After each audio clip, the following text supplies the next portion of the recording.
You have to play that a little more often, a little longer than you thought.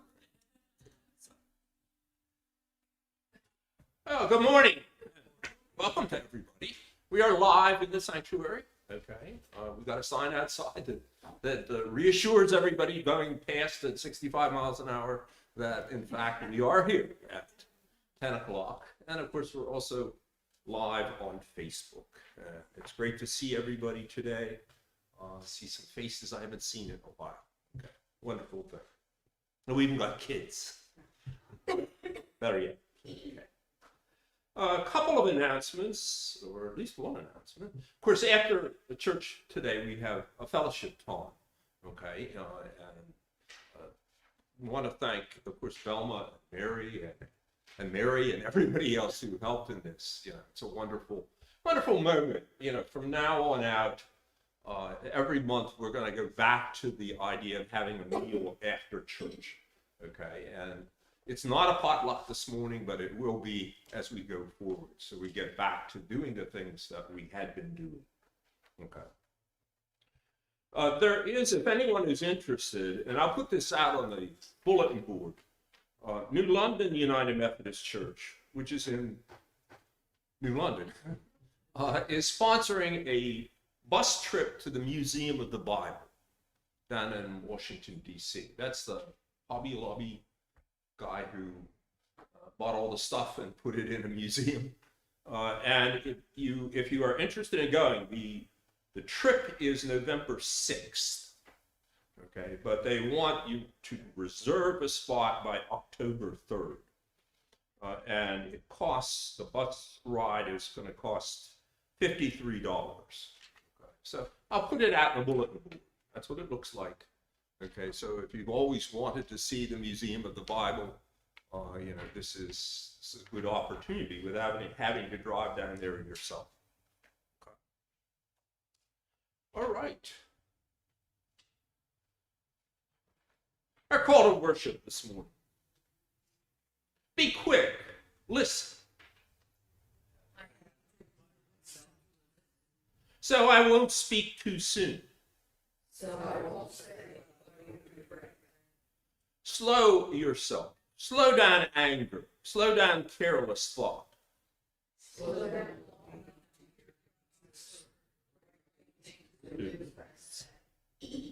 And And our hymn of praise this morning is number 463, Lord, Speak to Me. And we're singing the first 4 verses.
Would you join me then in our opening prayer?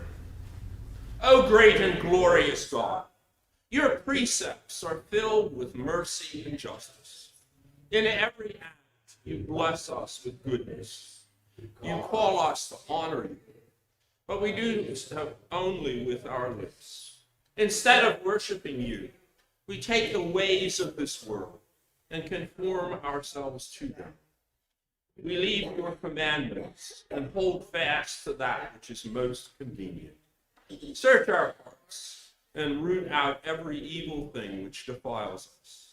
Make us anew in your image, that your love may once more call us away from death into your life.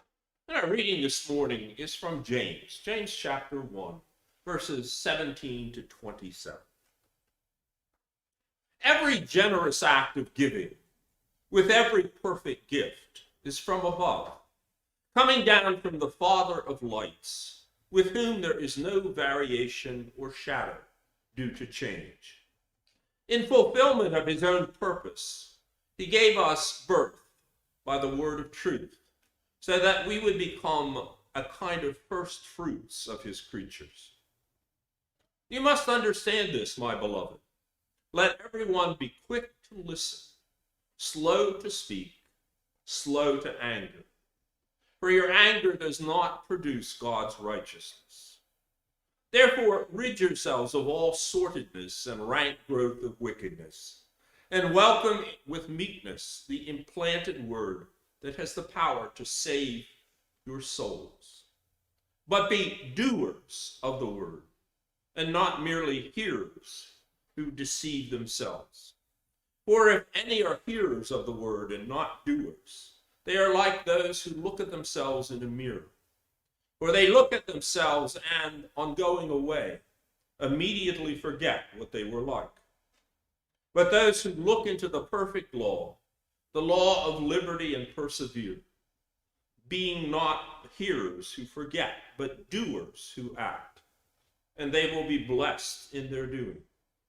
If they think they are religious, they do not bridle their tongues, but deceive their hearts. Their religion is worthless. Religion that is pure and undefiled before God the Father is this: to care for the orphans and widows in their distress, and to keep oneself unstained by the world. Be doers, doers of the word. And that's the kind of theme that we're following along. And if you've been following on the 21 days of prayer that is arriving by email, you know, we're sort of looking. And what I suggested in yesterday's is, you know, maybe this is a really good opportunity for the church to sort of rethink what it is and what we do, and maybe straighten, this is a positive movement rather than a negative movement. Depends an awful lot on what comes out of it. And what we're trying to do is to make the outcome as positive as we possibly can. Okay. We live in a very angry time.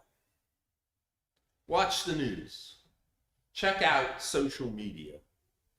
People physically attacking others. People calling each other names. People shouting at one another. People doing things that are absolutely kind of unthinkable. I read a story about a woman who, as COVID hit, ran into a supermarket and yelling, "I have COVID," and she's spitting on all the food. And you say, that's really crazy. What's going on in that kind of world? And of course, anger in part comes from fear and frustration. In the past 20 years, we've lived through some pretty traumatic events. Events that have, I think, undermined our confidence as a people, certainly undermined our sense of security. Events that have not unified us as a nation, but events that sometimes put each other at everybody's throat.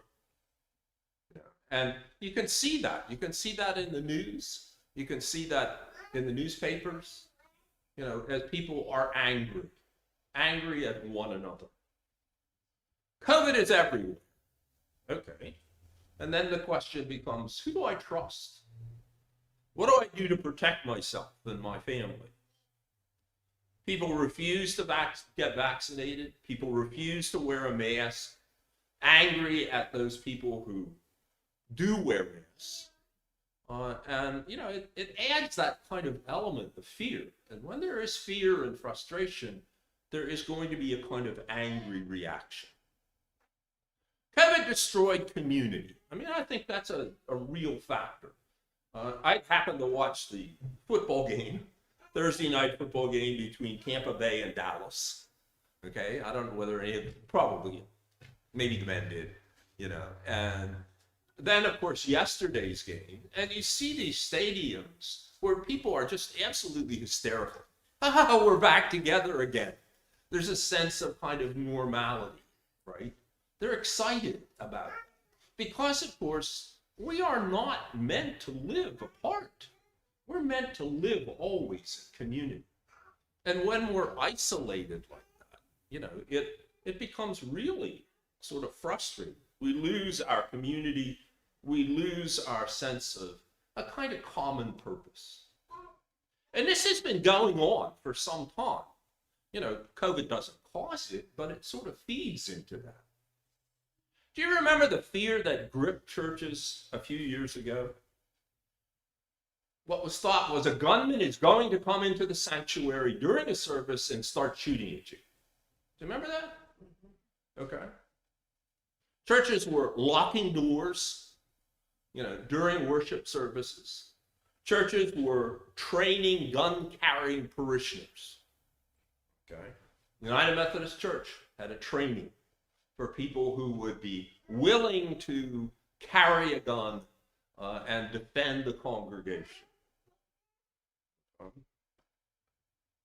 There was a member of this congregation who reassured me that when he came to a service, he was, as he said, packed. Truthfully, knowing how difficult it is to hit anything with a pistol, I didn't feel very comfortable about that. All you need to do is watch those videos on TV of shootings where the police are involved. These are people who train. These are people who would be far more probably steady than you and I might be if we pulled out a pistol. And you look at, on the floor, the casings on the road, and there are 75 casings. And you say, really? Is that necessary? I watched my neighbor some months ago, who's a former Marine, tried to shoot a rabid raccoon that came into our yards. Okay. He was 6 feet away from it. It took him 7 shots with his pistol to hit the raccoon. And I'm thinking, okay. I'm sure it would have been a lot better with a rifle. But if you've ever shot a pistol, you know, that's a completely different thing. You know, how do you sight it? How do you control the kind of movement? Yesterday, of course, was the anniversary of September 11th. Interesting thing was, I don't know whether you saw this in the newspaper, 27% of the population of the United States said that it was the worst thing that happened to the United States in the last 20 years. Now, they didn't say that because of the loss of so many lives. They said it introduced this whole thing about terrorism. Okay? And it raised new and troubling questions about, are we really secure? Are we really have privacy? You know, it has reshaped a lot of things. And it certainly produced a huge amount of kind of racial profiling, prejudice against people from other countries. You know, it was a painful moment in many ways, more than one. It led us into war. Iraq, Afghanistan, the longest war in our history. A war that cost an estimated $8 trillion. Okay, and you might have noticed who benefited from this. It was all the defense contractors. You know, incredible profits made by the defense contractors over that period of time. 7,000 U.S. service members died in those various war zones. But here's something more shocking. 4 times as many service members have committed suicide. And of course, that suggests, you know, a kind of widespread mental health issue. You know, it's been a summer of wildfires, intense heat, widespread flooding and destruction. The East has far too much water. The West has absolutely no water. Okay, so, you know, that generates its own kinds of pressures. It's no wonder that we are anxious. You know, anxious as a people. It's no wonder that you get sometimes, and I sense that when I watch the news, you know, there's so many people that it's us and them. I'm right, you're wrong. Why don't you see what I said? Now, in the Bible, God gets angry. Lots of anger in the Old Testament, right? Jesus gets angry. Remember that moment when he is in the temple and he drives out the money changers. Okay? And he is lashing out at them. Well, anger really isn't a problem. It's really a question of how we handle it. Because anger is a kind of natural response to frustration, to a threat. You know, there's various things that happen to every one of us when we get angry. Sometimes our faces get red. You know, we get short of breath. We get frustrated. Okay, we try to sort of make the point that we want. And when we get angry, we tend to overreact. Now, just think about the quarrels that you had with your parents when you were growing up. Think about the quarrels maybe that you have had with your spouse. And don't tell me it's always been perfect. Think about the quarrels you've had with your children. Right? And we would say, you know, what happens when we get involved in those moments? I say, well, people say nasty things. People lash out. People slam doors. Have you ever slammed a door?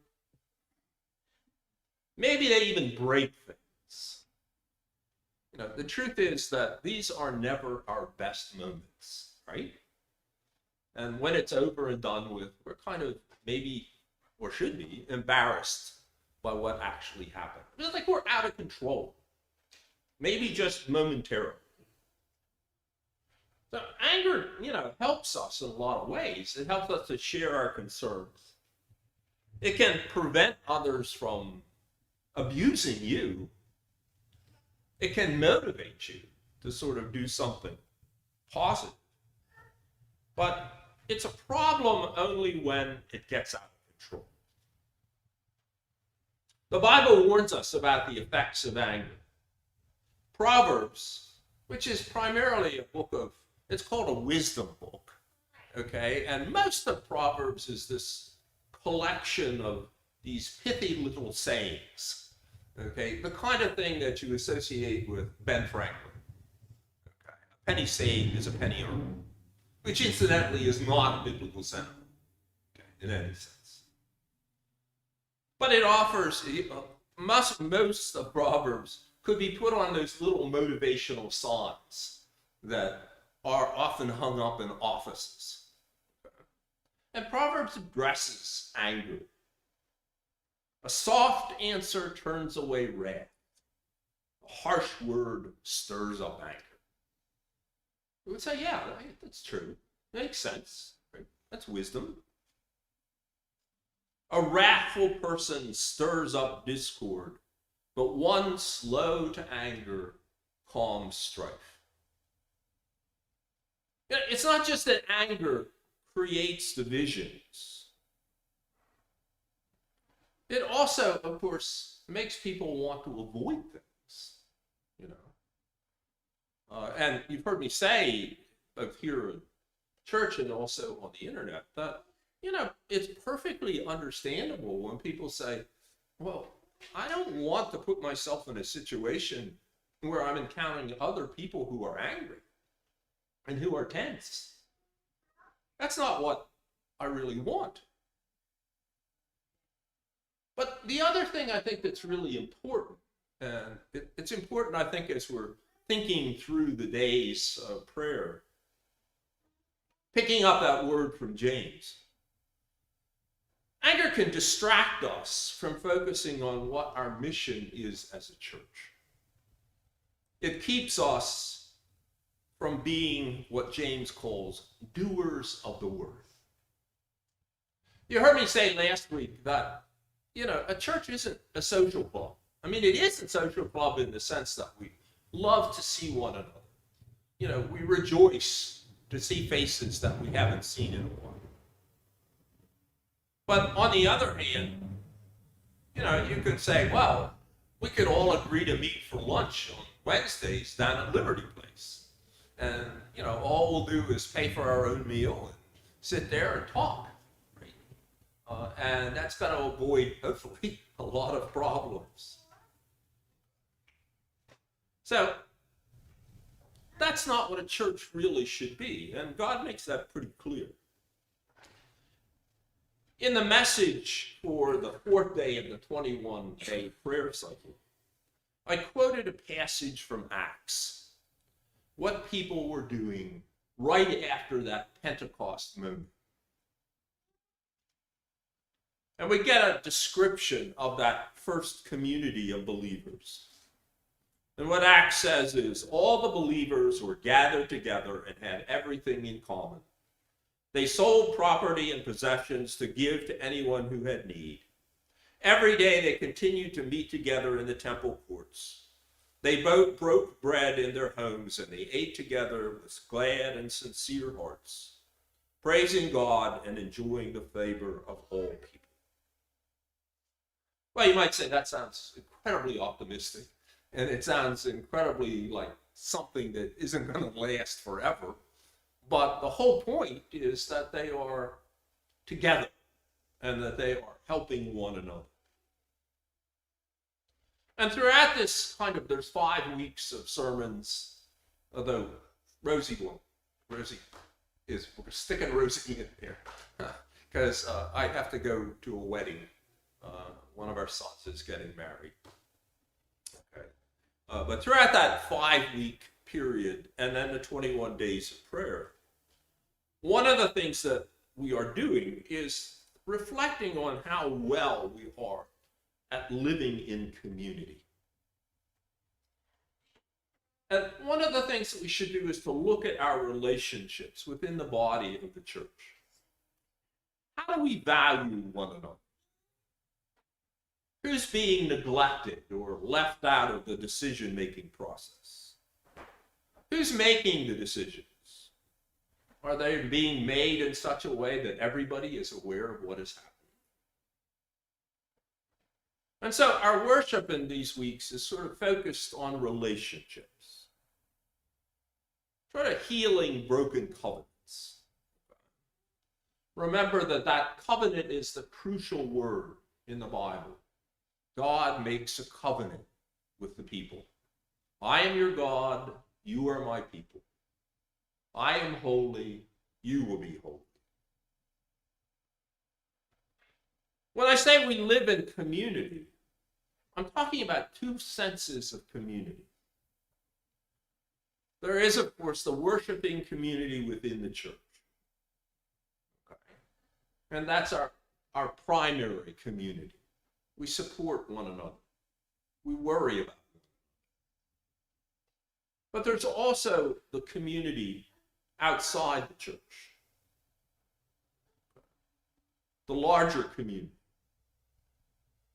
A church doesn't exist to raise enough money to support itself.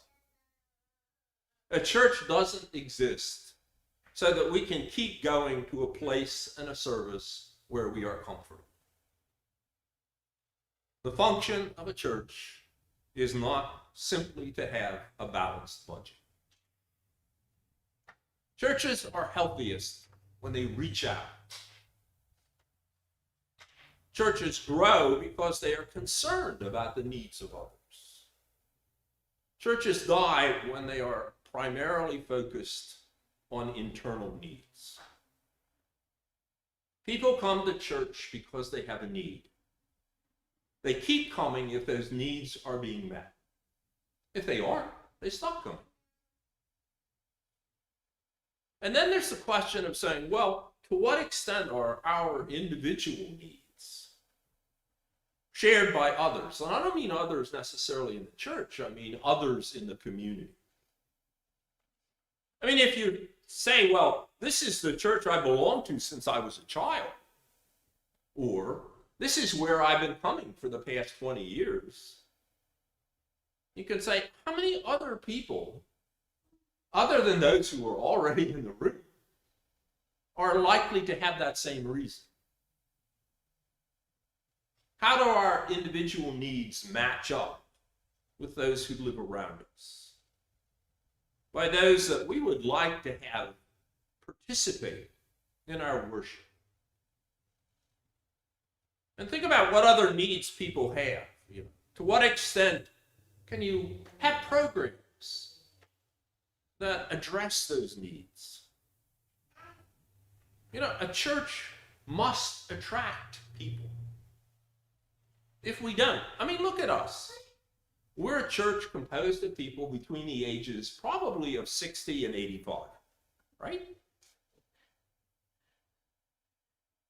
Age, illness will continue to shrink the congregation. We will literally, over a period of years, die as a worshiping community if all we think about is ourselves. Okay, we're a small church along a major highway. It's hard to get into the parking lot unless you're going in one particular direction. Nobody is going to walk to this church, right? That would be crazy. We are not surrounded by a neighborhood. Those are challenges, but those are challenges that often lots of small churches have. And they say, we had a very active outreach program. We continue to support Kennett Food Cover. We hosted young moms. You remember when the dinner was here? And we contributed money to young moms. We contributed and helped with the Families of Promise. We contributed Christmas gifts to needy families. Much of that work was done by the gleaners and the women of the church. And as you can notice on any Sunday, we don't have many men, which is a sort of typical. So most of us are retired, living on pensions, Social Security. All of us have challenging medical issues. Okay. Whether we have them right now or whether we're going to have them in the future, you can be sort of certain of that. And all of that outreach, which is difficult given where we are and what we are in the community, is also in jeopardy. Now every Methodist church faces the same situation, especially the little tiny Methodist churches. You've heard me say that in the Mission Connection, which is the churches from Oxford to Hamorton, 3 of them are already gone. Okay, they closed up shop. So there's always that danger. In every church, as a pastor, you get lots and lots of emails about church stuff, okay, and people wanting to sell the church stuff. And one of the great concerns, even in the biggest churches, is how's it going to be when we come back together? Is it going to be where it was pre-COVID? But what we do need, I think, at this moment is we need prayer. And that's why we're doing the 21 days of prayer, which is based on a passage in Daniel, okay, where Daniel prays and fasts for 21 days. I'm not asking you to fast. If you want to fast, that's okay. But, you've got to be careful about that kind of thing, especially at our age, okay? But the idea is to sort of say, think about the issues, and I would urge you to read through the 21 days. Think about what it is that I'm posing. But it's not just prayer. What we need to do, of course, is to think about action, to think about commitment, to sort of plan out to the extent that we can. Where are we going? What can we do? What was, and that was one of the big questions I would ask you, what was really important to you about him? And how can we come back and capture that? Okay. Many of you have been here for a long time. And what each of us needs to do is to sort of prayerfully examine what is it that God is calling us to do. Calling us here in Hamorton, calling us in every church. How can we as a church become faithful doers of the word? We don't exist just to make each other feel good. We don't exist just as a place to go on a Sunday morning. And if you read the one prayer day, I said, can you really, if you think about the biblical model, can you really be a Christian sitting in your living room, reading your Bible and praying? And I think, now, if medically that's your option, of course, that's fine. Okay? But our faith is not meant to be something that is solitary. It's meant to be something that is shared. After all, think about what the promise of Christianity is. Why in the world wouldn't you want to share it? Okay. What a wonderful promise for each of us. Praise be to God. And our hymn is number 465, Holy Spirit, Truth Divine. And we're singing all of the verses.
again in our prayer.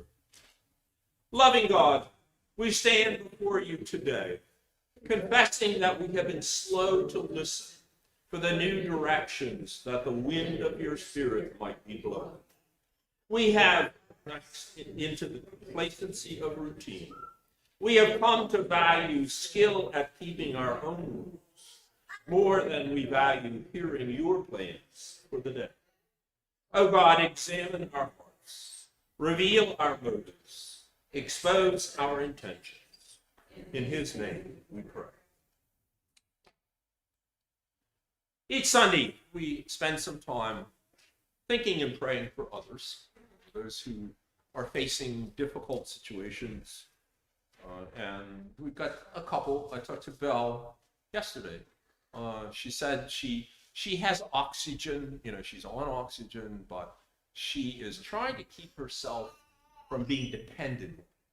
So she takes the tubes off, okay? And she said, I'm trying to walk every day without my oxygen, okay? She said, I can go about 200 feet without the oxygen. And she said, that makes me feel like I've run a marathon. Okay. She said, it's one of the hardest things, that I've ever done.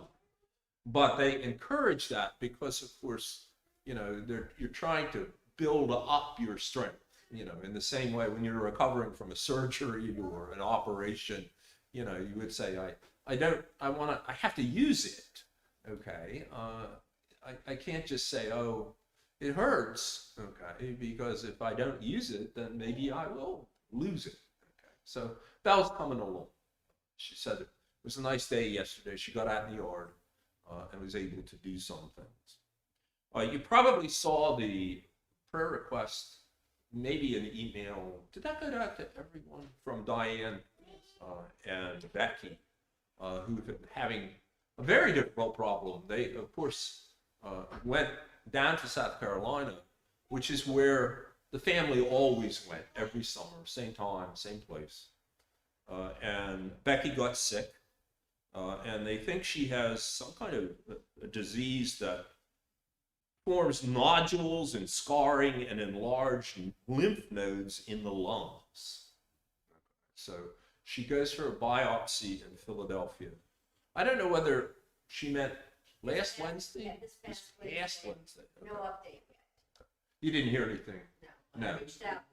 Right. I sent her an email, but I didn't hear anything either. And I looked into it, and there's no cure for it. It's very serious. Yeah. She's a young woman. I mean, how, where does this stuff come from? Diane is now on a walker. Okay. And she said she had very bad arthritis in both knees. And she does have an appointment with an orthopedic surgeon in September 16th to plan a knee replacement. So, keep her and Becky in prayer. Okay. Knee replacements, this is not easy stuff, and recovery is, it's kind of involves some pain to be able to do that. Okay, Joan, I've talked to Joan a couple times on email. Keep her in prayers. She's feeling good in the sense that everything is okay, but she's still quite afraid about getting out and about. And of course, it's not just COVID, but of course, it's also the virus that she has as well that impedes things. Marie, we're here this morning. It's wonderful to see you. Okay. Getting around, yeah. And great to see the kids getting so big. I think my lollipops are all stale. So you come again, I'll have a big fresh bag of lollipops. And if I know you're coming, we'll do a kids moment. Okay. So, Dick, of course, is traveling. He's in Croatia. Can you believe that?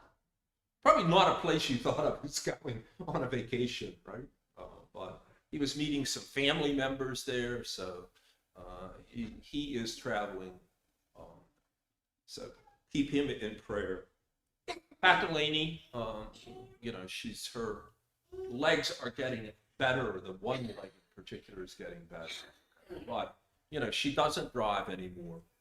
Okay. And that's always a difficult moment. We're in that situation with Vicky's mom, who is in her 80s and clearly should not be driving. She's not very stable. She, in fact, fell out of a chair, and she had to call her son to come help her. And another guy, he brought another guy to help get her back into her chair. Okay, so you'd say, this is not something you should not be getting in a car. Okay, but like so many, maybe of us, her reaction to that was to then call them the next day and to say, you know what, I went out in a car and I bought myself lunch and I went to the grocery store and I did this. Like, this is kind of like thumbing your nose, You're not going to stop me from sort of doing this, okay? And it's always the painful moment you have with your parents, or maybe it's a painful moment we're all going to have with our children. Say, no, you really shouldn't be doing this. Prayers for Rosie. Great to see her. She's looking good. Got a good checkup. Good check. Cancer surgeon. I'll be doing them CT scans every 6 months. The end of next year, it will be 5 years since my diagnosis the second time. That's they will great. make a determination whether I still go forward with CT scans. Okay. So Rosie said the scans have been very good, and it will soon be 5. It will be 5 years in December from my first diagnosis. Okay. So And that's that's good. a good thing. That's But great. then they want 5 years for my second diagnosis, which will be December 2022. Yeah, that's great. Always wonderful to hear. And I started my health minister training. Yeah. I now understand what it is. At the end of it, the people that got scholarships have to commit to this. I would like to do it, but I paid my tuition. But what it is to work with the congregation to improve our health situation through health fairs, speakers, that kind of thing. So you're hoping to do that? I would like to. Yeah. Okay. So Rosie's going to help us with her health. And part of that is, sort of finding community resources. We're sort of facing that issue with Vicky's mom because she lives down in Bear, and there are places in the state of Delaware where Lower Delaware is a particular example because one of my sons when he was in grad school, did a project on senior citizens would be basically in Sussex County. Lots of people like to retire to Sussex County in Delaware. Very favorable tax laws, okay, retirement and things of the sort. The trouble is that Sussex County has almost no public transportation.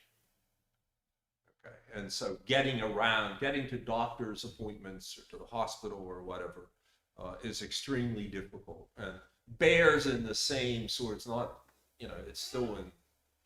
There might be in Kent, but it's still a difficult issue. And what do you do when you lose your mobility and you can no longer draw? Okay, so let's take a moment to lift up to God what's on our hearts and minds. Let's take a moment to remember all of the things that have been going on, to remember all of the people who are facing, maybe months of cleanup, all of the people who don't have any flood insurance to replace what it is that they've lost. And let's also, in our prayers, thank God for no matter how bad life is, there are still things that we enjoy each day.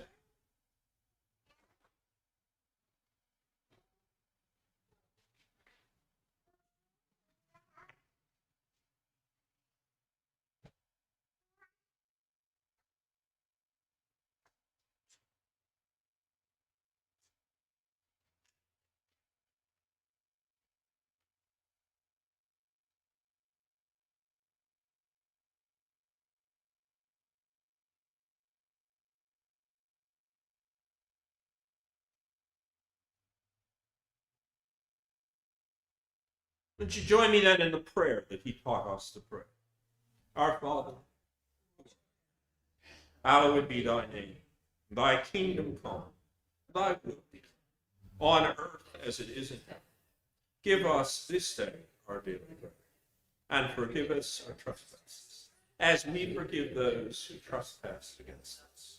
And lead us not into temptation, but deliver us from evil. For thine is the kingdom, and the glory forever. Amen. And our hymn is Open My Eyes That I Might See. It's number 454, and we are singing all of the verses.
We love you.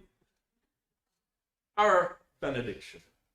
The grace of our Lord Jesus Christ, and the love of God, and the fellowship of the Holy Spirit be with you and remain with you always. Let us go in peace to love and serve our God. Amen.